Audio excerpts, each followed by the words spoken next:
জয়গুরু। পরম দয়াল শ্রী শ্রী ঠাকুর, পরমারাধ্যা জগৎ জননী শ্রী শ্রী বড়মা, পরম পূজ্যপাদ শ্রী শ্রী বরদা, পরম পূজ্যপাদ শ্রী শ্রী আচার্যদেব, পূজনীয় শ্রী শ্রী অভিন্দাদা রাতুল রাঙা চরণে আভমিলুণ্ঠিত প্রণাম জানাই। ঠাকুর পরিবারের সকলের শ্রীচরণে আভমিলুণ্ঠিত প্রণাম জানাই। শ্রদ্ধাভাজন সঞ্চালক মহোদয়, পরম পিতার পবিত্র পুত পাঞ্জাধারী কর্মীগণ, দাদা মায়েরা, আজকে এই যাই হোক, আমি আপনাদের তো কিছু নতুন কথা শোনাতে পারবো না, আপনাদের শোনা জানা। তবে ইষ্ট প্রসঙ্গে একটা সুবিধে যে অনেক কিছুই হয়তো আমাদের স্মৃতির আড়ালে চলে যায়, এই প্রসঙ্গের মধ্যে দিয়ে সেগুলো আবার আস্তে আস্তে এই জাগ্রত হয়। আমি একটা সময় ভাবি, এই যে সৎসঙ্গ অনলাইন বা অফলাইন যাই হোক না কেন, আমরা ঠাকুরের জীবনের অনেক ঘটনার কথা বলি, আচার্য পরম্পরার কথা বলি, কিছুটা নিজের অভিজ্ঞতার কথাও। আসলে এগুলো বারবার শুনতে শুনতে, চর্চা করতে করতে আমাদের চলাটা অনেকটা সঠিক হয়। এই শুনতে শুনতে বিশ্বাসটাও পাকা হয়। আচার্যদেব যখন নিউ গেস্ট হাউসের ওখানে বসতেন, একজন একটা কথা বললেন যে আমাদের বিশ্বাসে নির্ভরতার অভাব, আর তিনি আমাদের পাকা বিশ্বাসী হওয়ার কথা বলেছেন। এই পাকা বিশ্বাসী হয়ে ওঠাটাই আমাদের জীবন সাধনা। সত্য অনুসরণ একটা মহাগ্রন্থ, সেখানে বলতেন আজকে বুঝেছি কাল বোঝা যায় না, এইরকম হেয়ালি ইতর জন্তুরাও যেটা বোঝে সেটা ভোলে না। এক এক সময় মনে হয় যে তাদের থেকেও বোধহয় আমরা কতটা অধম।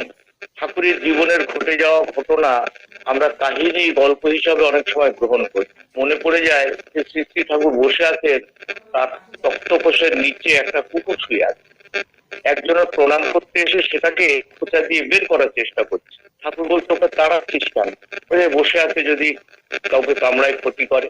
বলছে ও তো ওখানে নিশ্চিত যান। তারপরে যে কথাটা বলেছিলেন যে ও অন্তত বুঝতে পেরেছে যে ওর জীবনের সবচেয়ে নির্ভরযোগ্য জায়গা কোনটা। এক এক সময় মনে হয় আমরা যারা বুদ্ধিজীবী বা বুদ্ধিমান বলে মনে করি নিজেদের, যে আমরাও বুঝে উঠতে পারিনি যে আমাদের জীবনের সবচেয়ে নির্ভরতার জায়গা কোনটা। যে গানটি হলো যে তার চরণ ছাড়া কিছু চাই না, এই চাওয়াটা আমাদের সত্যি হয়ে উঠুক আমাদের সকলের জীবন। ত্রিপুরা রাজ্যের যে অনুষ্ঠান এখান থেকে পরিচালিত হচ্ছে, এই যে ডিপি ওয়ার্কসে, এই রাজ্য সবচেয়ে বেশি এগিয়ে, এবং দীক্ষিতের সংখ্যা এই প্রভিন্সে যতটা, অন্য প্রভিন্সে এতটা এখনো হয়ে ওঠে। আমাদের কাছে এটা একটা দৃষ্টান্ত। আজকে দয়াল ঠাকুর দয়া করে 81 বছর তার শৈশব থেকে বার্ধক্য কাল যা অতিবাহিত করলেন, এটাই আমাদের লক্ষণীয়, শিক্ষণীয়। তার একটা বাণী, তার একটি জায়গায় একটি লাইন হচ্ছে এইরকম যে ধর্ম মূর্ত হয় আদর্শে। আমরা সেই ধর্মের মূর্ত রূপ আমরা দেখেছি, তাকে নিয়ে চলবার চেষ্টা করছি। যীশু খ্রিস্টের এক ভক্ত তার মুখের দিকে তাকিয়ে বসে থাকতেন। যীশু খ্রিস্ট তাকে জিজ্ঞেস করেছে যে তুমি কি দেখো, যে তুমি সবসময় তাকিয়ে থাকো, কি দেখো? তার উত্তরে সেই ভক্তটি বলেছিলেন, আই সি লাভ, আমি ভালোবাসা দেখি। আজকে ধর্মকে কেউ দেখেছি বলে জানি না, কিন্তু ধর্ম যার মধ্যে মুক্ত হয়ে উঠেছে আমরা দেখেছি এবং আজও দেখছি। এটা আমাদের কাছে একটা বড় প্রাপ্তি। সৃষ্টি ঠাকুর তার নিজের কথা বলতে গিয়ে বলছেন, আমি আমার তল পালাম না, এবার করিব লীলা হেন চমৎকার, আমি হেন নাহি জানি অন্যে কোন ছাড়। আমরা কতটুকু বুঝতে পারি? আর তিনি বললেন, আমার কারণ সত্তাকে তোমরা জানতে পারবে না, কারোর পক্ষেই সম্ভব না, যদি আমার কর্ম সত্তাকে জানে। আমরা একটা জীবন দেখেছি 138 বছর আগে পাবনার হিমায়তপুরে জন্মগ্রহণ করে 58 বছর কাল সেখানে অবস্থান করলেন। পরবর্তীকালে যখন চাকরিজীবীরা চাকরির থেকে অবসর নেয়, এইরকম একটা সময়ে তিনি বর্তমান ভারতবর্ষের দেওঘরেতে ওই বিশ্ববন্দিত পদযুগল রাখলেন। যখন এখানে আসলেন, সেখানে দু একটি পোড়ো বাড়ি, মানুষজন তেমন কোনো আনাগোনা ছিল না, গাছগাছালি, চাষবাস, ইন্ডাস্ট্রি কিছুই ছিল না। আর তার পাদস্পর্শে আজকে যেন মরুভূমিতে মরুদ্যানের সৃষ্টি হয়েছে। তিনি একটা জীবন দেখালেন। আচার্য পরম্পরা একটা জীবন দেখাচ্ছেন। একটা মানুষ চেষ্টা করলে কতটা পারে, যখন আচার্যদেব একটা টার্মসে তার পিতৃদের শ্রী শ্রী দাদা চেয়েছিলেন অন্তত 1 লক্ষ দীক্ষা যাতে হয়। এই যে সেখানে প্রায় 4.5 লক্ষ দীক্ষা তিনি দিলেন। তারপরে যে কনফারেন্স হয়েছিলেন কর্মীরা সবাই অনেকেই তার উপস্থিত ছিলেন, তার আগে যারা বলছেন তারা বলছেন যে ঠাকুর একসময় বলেছেন বিশ্বে আছে যত নগরাদি গ্রাম সর্বত্র প্রচার হবে এই সত্য নাম। আজকে আচার্যদেব এই সর্বত্র, কিন্তু আচার্যদেব যখন উঠে বললেন তখন বললেন আমি যখন পরিক্রমে বেরোলাম দেখলাম কত গ্রাম নগর বন্দর পড়ে আছে যেখানে আমার যাওয়া হয়। তাহলে তিনি একটা দৃষ্টান্ত, একটা মানুষ ইচ্ছা করলে পারে, ইচ্ছা শক্তিটাকে জাগিয়ে নেওয়া। এর আগেও তিনি এসছেন, আমরা অবতারবাদে বিশ্বাসী। এবার আসতে হলো যে তিনি যখন আড়ালে যান, তিনি যখন লীলা করেন, যখন আড়ালে যান তার পরবর্তী অধ্যায়ে তার ভাব, তার বলা, তার চাওয়া তাতে বিকৃতি ঢুকে যায়। ফলে মানুষ ধর্ম করার মধ্যে দিয়ে যেটা হওয়ার বা পাওয়ার তা থেকে বঞ্চিত হয়। তাই তাকে আবার আসতে হয় যে তিনি এসে আগে যেগুলো বলেছিলেন আমাদের যে ভুল ব্যাখ্যা সেটা সংশোধন করে দেন, আর যুগোপযোগী করে তিনি সংযোজন করেন। এর আগে যখন এসছেন আড়ালে যাওয়ার পর যোগ্য ধারক বাহক উত্তর সাধক না থাকার দরুন এই গ্লানি এসেছিল। এবার দয়া করে তিনি বলছেন চরমে চরম প্রকাশ তাই কল্কি, এবার তার চরম প্রকাশ। আর নিজে মুখে ঘোষণা করে গেলেন যে এবার আমি চলে যাচ্ছি না, এবার আমি থাকছি। আচার্য পরম্পরায় তার রেতধারার মধ্যে দিয়ে তিনি লীলা করবেন, এই যে তিনি নিজে মুখে বললেন, এটা আমাদের মতো মানুষের কাছে একটা বড় প্রাপ্তি। যদি দয়া করে আচার্য পরম্পরাকে না পেতাম তাহলে এই ঠাকুরের কথা বাণী আমার মতন করে ব্যাখ্যা করতাম। ঠাকুর সতর্ক করে দিয়ে যে বাণীটি শুনিয়েছেন যে ধর্ম যখন বিপাকী বাহনে ব্যর্থ অর্থে ধায়। আজকে এই বিপাকী বাহনে মানে আমার বিকৃত যাজন, আমার মন গড়া কথা যদি মানুষের ভেতর চারিয়ে দিই আর বিশ্বাস করে যদি সেইভাবে কেউ চলতে থাকে তাহলে তার যা হওয়ার বা পাওয়ার তা থেকে কিন্তু বঞ্চিত হবে। শ্রী শ্রী বর্দা দেওঘর থেকে মাঝে মাঝে কলকাতার সরস্বতী ভবনে 57 বাড়িতে এসে বাস করতেন। শ্রী শ্রী দাদা তখন আগে পশ্চিমবঙ্গের যেটা রেজিস্ট্রার অফিস ছিল 68 মন্দির, সেখানকার কর্মীদের সঙ্গে শ্রী শ্রী বর্দার ঘনিষ্ঠ হওয়ার সুযোগ করে দিয়েছিলেন। সেখানে যখন কর্মীরা আসতেন শ্রী শ্রী বর্দা বৈষ্ণবদের এই কথাটা তাদের মুখস্থ করার মতন করে, যেমন আমরা নামতা পাঠ করতাম এমন করে তিনি বারবার তাদের দিয়ে বলিয়ে নিয়েছেন, বল তৃণাদপি শুনিছেন তরুরেব সহিষ্ণু না অমানিন মানদের কীর্তনীয় সদাহরি। বলছেন ইষ্ট কর্ম যদি করতে হয় এই কথাগুলো সব সময় মনে রাখা দরকার, শুধু ওখানকার কর্মী না, এটা আমাদের সকলের জন্য। আমরা অধিকাংশ ক্ষেত্রে দেখা যায় আমাদের ইগো খুব প্রমিনেন্ট, যার জন্যে মানুষকে আপন করা যায় না। বিভিন্ন ঘটনার পরিপ্রেক্ষিতে নানা রকম সংঘাতের মুখোমুখি হতে হয়, আমরা দিশেহারা হই। আমাদের ভেতরে যদি ঠাকুরকে জাগিয়ে রাখতে পারি, জাগ্রত করতে পারি, তখন ভাবতে চেষ্টা করব যে এরকম পরিস্থিতি ঠাকুরের সঙ্গে হলে তিনি কি করতেন। পঞ্চানন মাস্টারমশার মতো অত বড় একটা উচ্চ শিক্ষিত বিদগ্ধ জন, তাকেও সংসার করা ঠাকুরকে শেখাতে হলো। ওই মাস্টারমশাই কি বলেছিলেন যে 3 বছরও ম্যাট্রিক পাস করানো, বলে এটা সম্ভব? কৃষ্ণদাকে ঠাকুর বললেন আমি আজ পর্যন্ত যে কথাগুলো বলেছি অসম্ভব কোনো কথা বলেছি ও লাগবে না, তাহলে ও চেষ্টা না করে বলছে কেন? অত বড় একটা পণ্ডিত, একজন নন ম্যাট্রিক শ্রী শ্রী ঠাকুর অনুকূল চন্দ্র, তার কাছ থেকে শিক্ষার পাঠ দিতে হলো। তিনি বলেছিলেন আপনি তো ঝোঁক না বুঝে শিক্ষা দিলে পদে পদে কুফল মেলে। তো আমার ক্লাসে তো অনেক ছাত্রী, প্রত্যেকটা ছাত্রকে আমি এক জায়গাটায় বসে কিভাবে শিক্ষা দান করব, তাকে ধরিয়ে দিলেন, বললেন আমার দিকে লক্ষ্য রাখবেন। দেখেন না সকাল থেকে রাত পর্যন্ত কত রকমের মানুষ আমার কাছে আছে, কত ধরনের প্রশ্ন করে, আমি সেগুলো কি করে করি? এই আমার দিকে লক্ষ্য রাখলে পারবে। আমাদের দৃষ্টিটা তার থেকে সরে যায়। আজকে আচার্যদেবকে আমাদের স্মরণে এনে দেওয়ার জন্য বলতে হচ্ছে মানুষের সঙ্গে এমন আচরণ করবেন না যাতে তার ঠাকুরের থেকে দূরত্ব বাড়ে। তার কাছে গেলে প্রত্যেকটা মানুষের সংশোধনের জন্য বলতেন। আবার এটা যেমন আমাকে বললেন, আর একজন ক্ষেত্রে বলবেন যে তুমি কারোর সঙ্গে তোমার মন কষাকষি হয়েছে, মন্দিরে যাচ্ছ না, সৎসঙ্গে যাচ্ছ না, তোমার জীবনে মুখ্যকে, মুখ্য যদি ঠাকুর হন, তাহলে যার কথা শুনে তুমি মন্দিরে যাওয়াটা বন্ধ করেছো, সৎসঙ্গে যাওয়া বন্ধ করেছো, এমনকি ইষ্টভীতি বন্ধ করেছো, তাহলে তোমার জীবনে গুরুত্ব কে বেশি পাচ্ছে? সেই ব্যক্তিটি। তাহলে আমাদের প্রত্যেকের জীবনে যে গুরুত্বটা পাওয়া উচিত সেটা হচ্ছে এই আচার্য পরম্পরার কাছে না গেলে, আমি আচার্যদেবের কাছে একসময় আছি, একজনা সে বড় ব্যবসায়ী, নানা রকম কারণে মানসিক দুশ্চিন্তা আরো অনেক কথা তার কাছে নিবেদন করার পরিপ্রেক্ষিতে তিনি একটা এত সুন্দর কথা শোনালেন, তার সব কথাই সুন্দর। বলছেন অতীত নিয়ে বেশি ভাবতে যাবেন না, তাতে গ্লানি আসে, আর ভবিষ্যৎ নিয়েও বেশি ভাববেন না, তাতে উদ্বেগ বাড়ে। প্রত্যেক দিনের যে করণীয় এগুলো ঠিক ঠিক মতো করে যান। আজকে যে কাজের কথাগুলো বলছেন, এই যে ডিপিওয়ার্স এর কথা বলছেন, তা অনেকটা কার্যকরীর পথে এটা বুঝতে পারি যে প্রত্যেকটা কেন্দ্র মন্দিরে সকালে বিকালে যাতে প্রার্থনায় অংশগ্রহণকারী সংখ্যা বাড়ে।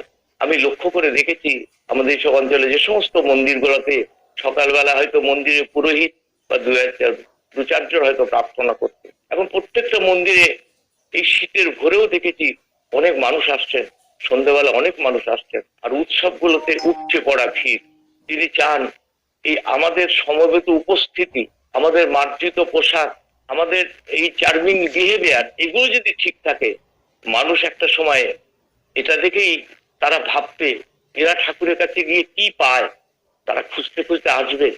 ঠাকুর যে জীবনবাদের কথা বলেছেন, আজকে ঠাকুরের কথা বলতে গিয়ে ধর্মের নাম থেকে উচ্চ রেখেও যদি বলি, ঠাকুর যে কথাগুলো বলেছেন এগুলো যদি পালন করি বা করে, লাভ কার হবে? যে করবে তার।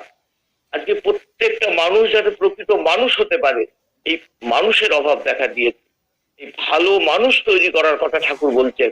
এই ভালো মানুষ তৈরি না হলে পরিবার, পরিবেশ, সমাজ, রাষ্ট্র ঠিক হবে না। আজকে এই ভালো মানুষ তৈরি হওয়ার ক্ষেত্রে ঠাকুর বিশেষ করে আদর্শ কেন্দ্রিক জীবনযাপন, সুষ্ঠু পারিবারিক আবহাওয়া, শুদ্ধ দাম্পত্য জীবন, পারিবারিক শিক্ষা, এ সম্পর্কে ঠাকুর যে কথাগুলো বলেছেন এইগুলো আমাদের চর্চা হওয়া দরকার পরিবারে। আচার্যদেব বললেন যে আমরা হয়তো বিভিন্ন কাজে বিভিন্ন সময় বিভিন্ন জায়গাতে যেতে হয়, কিন্তু এক ছাদের তলায় যারা থাকি অন্তত সকালবেলার দিকে পরিবারের সবাইকে নিয়ে প্রার্থনা করা। হয়তো বাচ্চাটা উঠছে না, আমরা চেষ্টা করে দেখবো। বললেন এটা যদি হয় তাহলে পারিবারিক সংহতিটা কিন্তু ঠিক থাকে। আজকে এই সংহতিগুলো বিপন্ন হচ্ছে। আমরা যখন ঠাকুর বাড়িতে যাই, আমাদের ছেলে মেয়েগুলোকে হাত ধরে নিয়ে আজকে আচার্যদের পূজনীয় অভিন দাদার সঙ্গে পরিচয় করিয়ে দেওয়া, তাদের ভিতরে এই স্বাদটা জাগিয়ে দেওয়া, সৎসঙ্গে নিয়ে যাওয়া, এগুলো তিনি করার জন্য বারবার করে তিনি বলছেন। আর তিনি বলতেন, পূজনীয় অভিন দাদা বলছেন, আমার বাবা সকাল থেকে রাত পর্যন্ত এত কাজ করেন, তার মধ্যেও ঠাকুরের অমেয় গ্রন্থাদি, বিভিন্ন মহাপুরুষের জীবনে নিত্য পাঠ করেন। তার রুটিনটা যদি আমরা দেখি, সকাল থেকে রাত পর্যন্ত যারা ঠাকুর বাড়ি যাতায়াত করি তারা দেখেছি। আর তার কাছে বসে থাকলে দেখেছি যে মানুষের সমস্যার অন্ত নাই, আর তার কথা বলারও কোনো বিরাম নাই, অফুরন্ত ভাবে বলে চলেছে। আচার্য পরম্পরায় সেই একই লীলা আমরা দেখতে পাচ্ছি। আমি একজন শ্রী শ্রী দাদার কাছে বসে আছি, একটি দাদা এসে বলছেন আগে আমার জমি বাড়ি বিক্রি করে দিয়ে অন্যত্র চলে যাব। কারণ জিজ্ঞেস করলেন, বললেন এখানকার পরিবেশ। দাদা হাসতে হাসতে বলছেন, ভালো পরিবেশ আপনি কোথায় পাবেন? আপনি আপনার নিজের ভাবটাকে ঠিক রাখুন। বলছে আগে আমি আমার ভাবটা ঠিক রাখতে পারছি না। বসেছিলাম, শোনার সুযোগ হলো। তিনি বললেন যে ভাব ভালো রাখতে গেলে ভালো মানুষের সঙ্গ করতে হয়। ওই দাদাটি বললেন আগে ভালো মানুষ চিনবো কি করে? তিনি যে কথাটা বললেন, আমি অন্যের কথা না বলে আমার নিজের মনে হয়েছিল আমিও এখনো ভালো মানুষের পর্যায়ে আসতে পারি। তিনি বলছেন সেই মানুষটাই ভালো মানুষ, যে মানুষটা কারোর নিন্দা করে না। এই যে ছোট্ট একটা কথা, তিনি বলছে মানুষকে আপন করতে গেলে হাজার হাজার বাণীর মধ্যে যে সৃষ্টি বর্দা 3টে বাণী বেঁচে দিয়েছিলেন, তার মধ্যে একটি বাণী হচ্ছে মানুষ আপন টাকা পর। তিনি বলছেন মানুষকে আপন করতে গেলে গুণের চর্চা করতে হয়, তাতে মানুষ আপন হয়। আর দোষের চর্চা করলে মানুষ পর হয়। আপনারা যারা কলকাতার দিকে থাকেন বা জানেন, সেখানে মধ্যম গ্রামে যে একটা অনেক বড় জমি, যেখানে আমাদের ঋত্বিক সম্মেলনও হয়েছে, ওইখানে তিনি একবার স্বস্তিনী দান করার জন্য এলেন। আমিও কয়েকজনকে নিয়ে সেখানে উপস্থিত হলাম। পরবর্তীকালে তিনি যখন কথা বলছেন, অনেকে তার কথাগুলো মোবাইলে ধরে রাখার চেষ্টা করছে। তিনি বলেন মোবাইলগুলো বন্ধ করুন। মনটা এইদিকে রাখুন। এগুলো তো নিজের শোনার থেকে মানুষকে শোনানোর আগ্রহ আপনাদের বেশি, এই জন্য তো মোবাইল গুলো খুলেছেন। অনেক কথার মধ্যে যে কথাটি বলছেন আমার এক বন্ধু আমাকে এসে বলছেন একদিন যে তুমি ওর জন্য এত করেছো, জানো তোমার সম্পর্কে ও খুব খারাপ খারাপ কথা বলছে, বাজে বাজে কথা বলেছে। আমি না সে কথাগুলো রেকর্ডিং করে নিয়ে এসেছি, তুমি শুনতে চাইলে তোমাকে শোনাতে পারি। আমরা হলে হয়তো দেখা যাবে যে আমার সম্পর্কে আমি যার জন্য অনেক করেছি কিছু বললে কি বলেছে বলতো, কি বলেছে বলতো, হয়তো বলতাম। তিনি বললেন সে নয় আমার সম্পর্কে খারাপ কথা বলেছে, কিন্তু তোমার কাছে যে বিশ্বাস করে বললো আর তুমি সেটা রেকর্ডিং করে নিয়ে এসে আমাকে শোনাতে চাইছো, বাজার বাজার গরম করতে চাইছো। এই যে তিনি বললেন যে তিনি শুনতেও রাজি নন। শ্রী শ্রী ঠাকুর একটা জায়গায় বলছেন যে আমাকে নিন্দা করেও কেউ ছোট করতে পারবে না, আর আমার প্রশংসা করেও আমাকে বড় করতে পারবে না। তাহলে আমাদের প্রত্যেকটা মানুষের চলা বলা করার উপরে নির্ভর করে যে আমার গুরুত্ব মূল্য কতটা। সেই জন্য আমাদের চলাটা হচ্ছে তার দিকে তাকিয়ে চলা। শ্রী শ্রী বর্দা নাটমণ্ডপে বসে যখন প্রসঙ্গ করতেন, ঠাকুরের অনেক বই আছে, আমরা সবাই পড়ি, আমরা সেগুলো জানতেও পারবো। এমন বহু ঘটনা আছে যেগুলো বইতেও লেখা নেই। আপনারা যারা ঠাকুর বাড়িতে যান প্রত্যেকের জীবনে উপলব্ধি আছে। এই শ্রী শ্রী বর্দা একটা সুন্দর কথা সে কত বছর আগে শুনেছি যে দয়ালকে ভালোবাসলে মানুষ দয়ালের স্বভাব। এই যে ছোট্ট একটা কথাটা আমাকে একদিন শ্রী শ্রী দাদা তিনি আমাকে বললেন আমরা দীক্ষা নিয়েছি কেন বল। আমি চুপ করেছিলাম, তিনি দয়া করে উত্তরটা দিয়ে বললেন আমরা দীক্ষা নিয়েছি ঠাকুরকে ভালোবাসবো বলে, আর যাতে তিনি খুশি হন তাই করব। এই যে ছোট্ট দুটো কথা, এর জন্য পণ্ডিতের কাছে যাওয়ার প্রয়োজন নেই। ভালোবাসা কথাটা আমরা খুব পরিচিত। তিনি বলছেন প্রিয় পরমকে খুব ভালোবাসছো অথচ তিনি যাতে খুশি হন সেটা করছো না, এটা ভালোবাসার লক্ষণ। যেখানে ভালোবাসা আছে সেখানে তৎপরিপূরণী কর্ম আছে। আমি যদি ঠাকুরকে ভালোবাসি তাহলে আজকে আচার্যদেব যে কথা বলছেন এর গুরুত্ব যদি আমাদের কাছে কম থাকে তাহলে নিশ্চিত আমি তাকে ভালোবাসার চেষ্টা করছি না। আমরা কেউ হয়ে এখানে আসিনি, হওয়ার জন্য এসেছি। তিনি বললেন সতে সংলগ্ন থাকার চেষ্টাকে ভক্তি বলে, আর ভক্তি গাঢ় হলে প্রেম হয়। তাহলে আমরা এই কাজের মধ্যে দিয়ে ইষ্ট প্রতিষ্ঠা আর ইষ্ট স্বার্থ প্রতিষ্ঠা, আমরা ইষ্ট স্বার্থ প্রতিষ্ঠা হয়তো করতে পারি। একটা মন্দিরের আশীর্বাদ হলো করে ফেললাম, একটা উৎসব দায়িত্ব নিয়ে করলাম, যখন মন্দির হয়ে গেল উৎসব হয়ে গেল তখন আমার করণীয়। তাহলে ইষ্ট স্বার্থ প্রতিষ্ঠার মধ্যে দিয়ে যদি আমি আমার ভেতরে ইষ্টকে প্রতিষ্ঠা না হয় তাহলে দেখবেন যে একটা সময় আমার ভেতরে একটা অবসাদ আসতে পারে। আচার্যদেবকে এই কিছুদিন আগে একজন গিয়ে বলছেন আগে আমি মানুষ নিয়ে চলতে পারছি না। কি অদ্ভুত কথা একটা শোনালেন তিনি। তিনি বললেন আমি তো মানুষ নিয়েই চলি না। ভাবতে পারেন, আমি কি এটা ভাবতে পারি? আমরা অনেকেই ভাবতে পারবো না। তিনি বলছেন আমি তো মানুষ নিয়েই চলি না, আমি তো চলি ঠাকুরকে নিয়ে। এই যে তিনি থাকলে you are for the lord not for others, তিনি বলছেন এইটা যদি আমি হতে পারি তখন সো ফর আদার্স এমনি হয়। তাহলে এই ঠাকুরের হতে গেলে আজকে আমরা যারা তার চরণে আশ্রয় লাভ করেছি, দাদারা হোক মায়েরা হোক, আমরা দীক্ষার মুহূর্ত থেকে আমরা কিন্তু সবাই ঠাকুরের কর্মী। আমাদের কাজ হচ্ছে ভালো কর্মী হওয়া। তাহলে ভালো কর্মীর লক্ষণ কি? শ্রী শ্রী ঠাকুর একটা জায়গায় বলছেন যে যখনই কোনো কাজের দায়িত্ব আসে কিছু কিছু মানুষ আছে তাদের মনে স্ফূর্তি লেগে যায়, আবার এক শ্রেণীর মানুষ আছে প্রথমে ঘাবড়ে যায়, আর একটা ভালোবাসার দায়বদ্ধতা থেকে তখন সেটা করে। বলছে যাদের ফুর্তি লেগে যায় তারা খুব ভালো, আর যারা মনে করে যেটা করতে পারবো কি পারবো না এই করতে করতেও করার চেষ্টা করে তারাও ভালো। আর কিছু মানুষ আছে কিছুতেই সে দায়িত্ব নিতে চায় না। সরাসরি তিনি বললেন তাদের দিয়ে কিছুই হবে না। আমার জীবনের একটা ছোট্ট ঘটনার কথা বলি, অজস্র ঘটনা আছে, নিজের কথা বলার ইচ্ছে হয় না, তবু একটা ঘটনার কথা বলি। একবার আচার্যদেব আমাদের এই অঞ্চলে পরিক্রমায় এসছেন। এখানে আপনারা দেখবেন আচার্যদেবের সঙ্গে একজন থাকেন, বেশিরভাগ সময় অভিনেতার সঙ্গে থাকেন। আমাদের নদিয়ার বেথুয়া ডয়েরিতে বাস করে মৃত্যুঞ্জয় সিংহদার যে ছেলে, আমরা তাকে বাপি বলে ডাকি, তার একটা ভালো নাম আছে।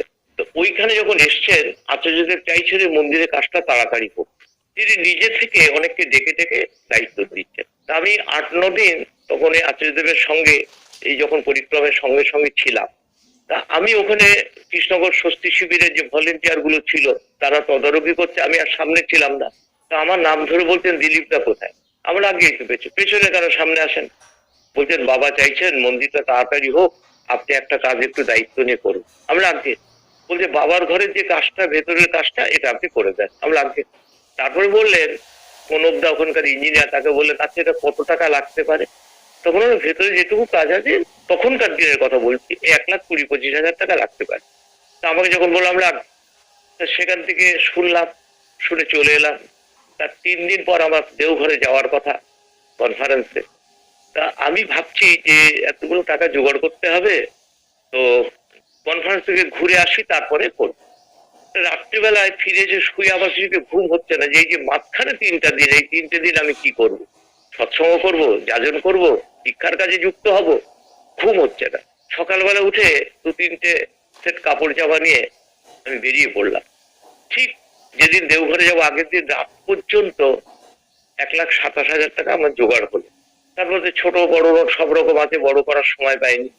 আমি সন্ধ্যেবেলা যখন গেলাম, সন্ধ্যের পর পর রাত্রে যখন ঘোরানো সিঁড়ি দিয়ে উপরে উঠবেন, তা আমি যেতেই সরিয়ে গিয়ে প্রণাম করে বললাম আগে নিয়ে এসেছি। বললো কোথায়? আমি ব্যাগ খুলে দেখালাম।